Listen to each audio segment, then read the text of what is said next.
what's up, Nairobi? We are in the city, and I am Mesfin Bet. And I am Titus Mboya. We bring you the intrigues and current affairs of our capital, Nairobi. Of course, remember you can keep the conversation online by following our social media platforms. You can find us at In The City 047 across all socials. And remember to listen to us on Spotify, Google Podcast, and Anchor app. Remember the hashtag to use is Stay in the City. Damn. So, Titus, I was walking around this beautiful city of ours. Nairobi, the city in the sun, eh? The city in the sun. The city where the sun sets, or... The city in the sun. Nairobi is like basically a valley or something. Because, you know, when you come from Limuru, you're descending. Then you enter Nairobi. Then we're getting out of Nairobi from Mombasa Road. You're coming up as you head to Machakos. So it's like Nairobi is like a valley. All right. Valley of riches. Valley of riches. Valley of valley good vibes. The valley of good vibes and inshallah. Man, from current Kibera, we have all walks of life in Nairobi. Yeah. Man, so there's something I've been... You know what a dump site is, right? Yep. What? There are so many in Nairobi. Trust me. And they're not like designated dump sites. They're just trash started collecting there. Yeah. Then people got used to that place as a dumping site. Or you wake up one morning, see a huge pile of trash, and from there on you'll be... it becomes the order of the day. Exactly. That now becomes the community. There's something very, very important. Recycling. You know what recycling is, right? Yep. Recycling is basically making better use of something that has already been used. Yep. Or just changing its use to something different. Yeah, something different that is productive. That will not have to guarantee the disposal of this item. Yeah. I bought a bag of chips. It was served in a paper bag. Nylon paper bag. Is it nylon or polythene? Polythene. It's really because zimebaniwa. They're actually still using polythene. But anyway. Yeah. I was doing that.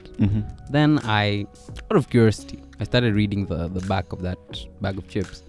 Obviously, we'll have the components of what's in there, the amount of fat, the amount of carbohydrates, preservatives. Then we have allergens down there. If you're allergic to gluten or something, do not consume. Then we have the advertisements, like it was packaged by this company. Then there's a tagline down there that really brought a lot of interest to me. Return to my shop for recycling. Return to my shop for recycling. Now, I think I was taking a trip to somewhere. I think Dubai or somewhere. Now let's come back to Kenya. Okay. Let's come back to Kenya and actualize this thingy. I went to the shop. After using that thing, I just went to the shop and I gave the shopkeeper that paper. I told him, yo, it's been written here, return me to my shop for recycling. Titus, don't laugh. Okay. No, I'm actually waiting for the response from the shopkeeper. Titus, don't laugh. Because these people have answers. Man. Okay, so you take it to him. I took it to him. And this guy, what he told me, it's not unbelievable because it happened. I have to believe it because it already happened. Man, this guy told me that's the way you have. Like the paper says the trash can. Return to the shop for recycling, but mtu wa duka anakuambia this dustbin is there, just toss it there and just go back to your life. Okay. So this begs the question, what's the point of telling us to recycle and you don't quite educate us on what maybe recycling is, the benefits or let's say disadvantages of recycling? None of us know that. Okay, I know. Exactly. And you see when you talk about even the people knowing what to do with those trash bags and cans that they buy stuff from, the question even is how many people actually read that paper? The first thing when you get a bag of chips, you kata hapo, you even bite with your teeth and boom, you started eating. But now, fast forward, you're not done with it. I'm just gonna say it as plain as it's gonna sound. There is a very messy issue, not your name, but not me, not you, but there is a very messy scenario in Kenya, especially Nairobi, about garbage. And trust me, this garbage is plastic garbage. Because as you've said, when you walk around Nairobi, how many times have you seen garbage dumped anywhere? Plastic. And trust me, when you pick any random paper down there, it's written, take me to back for recycling, or take me to the shop for recycling. But we still don't even do it. Now, if there's something difficult in Nairobi, it's that same question of garbage. Remember these 4 governors who have been in power since the new constitution. Three. I think there's actually 4. There's Kidero, there's Sonko, there's Kananu, and then right now it's Sakaja, right? Yeah. They have talked about cartels in the industry of garbage collection and recycling and all those things. Do you know why? Because recycling is expensive. Nah, let's just look at one side of it. Let me tell you, I was born in Nairobi. I was born in our city. I was born in the city, exactly. Remember the hashtag to use is stay in the city? Stay in the city, yeah. I'm actually staying in the city. At in the city 047, hashtag stay in the city. So I was born in Nairobi, and I was born, man, I don't know what people have about humble beginnings, but somebody will always say, I was born in the slums of Kawangware. I came up from nothing. But I can't say I came up from nothing. I came up from somewhere. And the place I came from, I'm a 90s kid. So during the 90s, I was not quite conscious during the 90s. You were still a baby. But we used to see these dump sites. And there is one close to Kawangware there. Yep. It's like a hill. It's like a mountain. And that thing keeps on growing, right? By the way. I know that spot. It keeps on growing, and I do not know what they're doing about it. The funny part is, it is adjacent. It is next to a park. That's the funny thing. There is a whole heap, and people, one thing about this heap, it's not just a heap. I've seen people make a living out of that heap. Yeah, those are the cartels I'm actually telling you about. Leave alone the cartel, people who have no food, people who have no source of income, people who have no homes. Okay. Some people have come and taken those papers, those trash, and they've made some kind of a cocoon. Yep. Where they can at least sleep at night.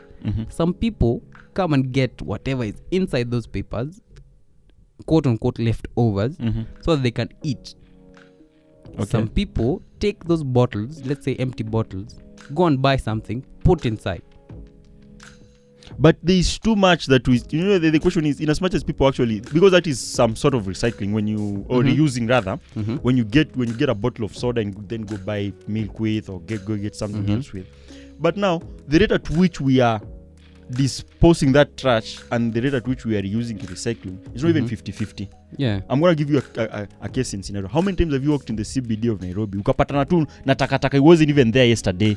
Unasema tu hii imedampiwa hapa in the middle of the night. Do you know why? Because dumping it, this is why I told you recycling is very expensive.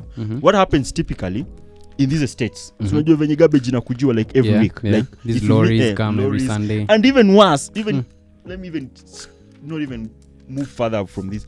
Those lorries zinakuwaga unroadworthy. They are just like some KYTs, zinakaa tu hadi kikugonga. Even someone saying hiyo kitu kikugonga, you don't even go to them unawaambia ati unaachana tu now, because they're supposed even to be written off. But that aside, if kitu inaanza asubuhi, let's say you just find these garbages, this is a spot ya kuweka hii garbage, let's say this Kawangware, hii garbage inaekwa hapa. So what happens, there are kids there, au wenye umesema the kids when you wanna sort the garbage from this, because people on those sites. Now, this one telling you this business is very shady and has cartels. Once your garbage imefika hapo, just be taken by rollies, by the city county to recycling places, right? But that's where the cartels come in. Number one, you will never have permission to go and dump waste anywhere. Try it, by the way. Tafuta mtu na mkokoteni mwambie achukue garbage and then tell them, hey, walk hadi pale ile dump site ile ya Kawangware. Dump there. Trust me, those kids wanakuwa up around, they will come full force on you. You're supposed to pay to dump. That's one. Dumping is not for free.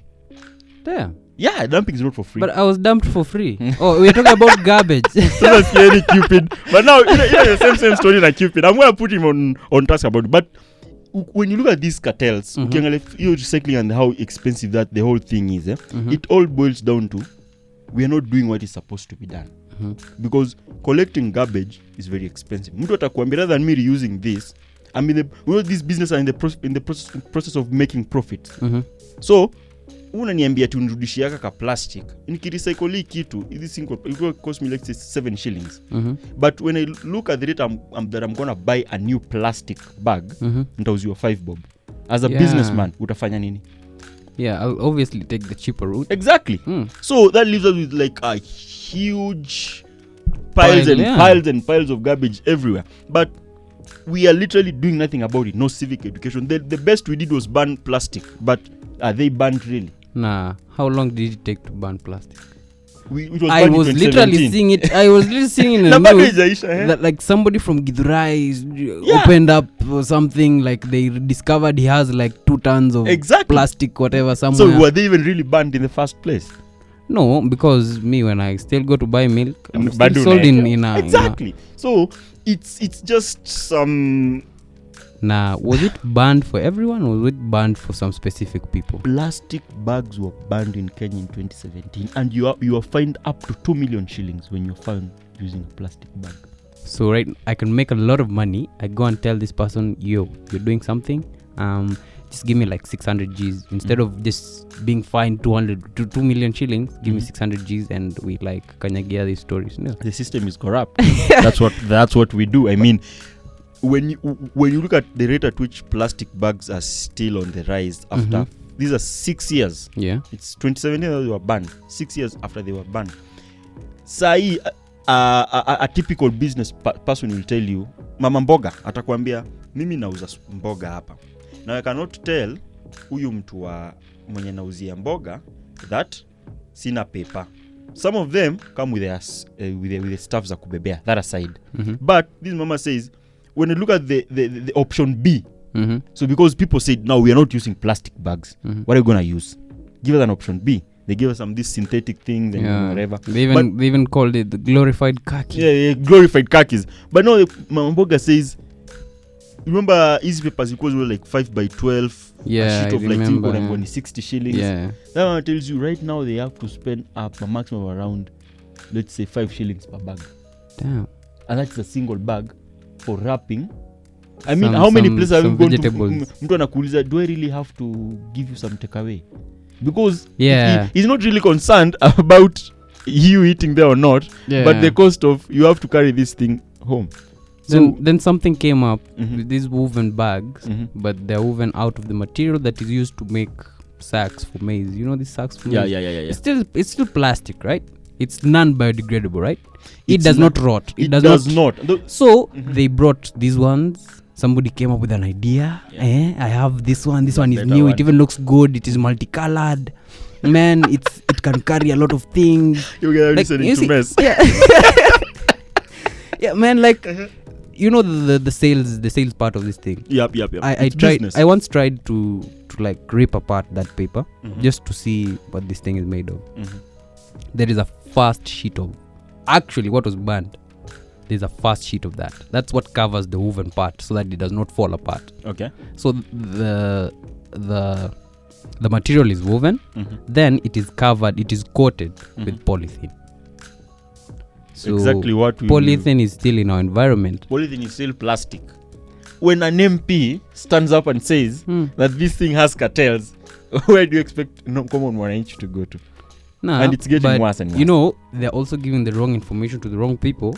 Because the public cannot do anything about cartels. Yeah, we will never. We don't know them. We have elected them to go and deal with the cartels. Exactly. Now you're coming to tell us the problem is cartels. How should we help you to help us? You see, now, why should I elect somebody who needs my help to help me? Listen to this. Well, all these politicians, there's this question here. When you are coming for votes from us, tunataka utusaidie. Messi is saying we cannot expect you to help us help ourselves by helping you. But anyway, this tells that the priorities have shifted. People have different priorities. Garbage is garbage. Yeah, garbage is always garbage and it will remain being garbage. So who cares about garbage? But from In the City, from I, Mason Bet, and Titus Mboya, we are telling you guys that recycling is something important, because in the long run, I would like to see my children playing in a green grass field. I would not like seeing them playing in a dump site. And without any fears of contracting cancer, some respiratory diseases, typhoid, cholera, and all these things. I mean, it's for the better. If I tell you, as we even go to this break by the MS, it's if you're in a position, dump it right. Because we've told them, do not dump. It's still a mess. Yeah. So just dump right. I mean, because in as much as we're not going to deal with this issue as we like, but tukipatana na maltaka plastic inafai tupa hapo plastic. If this organic stuff, tupa hapo. But this thing of tossing everywhere, plastic bags everywhere, and those people if you're doing plastic business, I'm calling you out. Utashikwa. Nothing much. No, they might not even get caught. Yeah, man, like it's Kenya. Yeah, this is Kenya and this is Nairobi and this is In the City. My guys, so no, we're not wrapping up. We're grabbing because some break. Yeah, we're not wrapping up because we'll need garbage. It's not garbage. That's a good one. It's not that's garbage, a good so one. we won't wrap it We up. are not going to wrap stuff, by the way. But anyway, that is In the City. Of course, keep the conversation going. This is In the City. Remember, the hashtag to use is Stay in the City. If you have ever dumped anything anywhere wrong, not a human being. Don't dump human beings. Dump trash where it's supposed to be dumped. All right. If I see dumping trash where it's not supposed to be dumped, I will call you out. I will come and tap your back and tell you, oh yeah, this is wrong. Sawa. In the City takes a break. We'll be right back in a moment.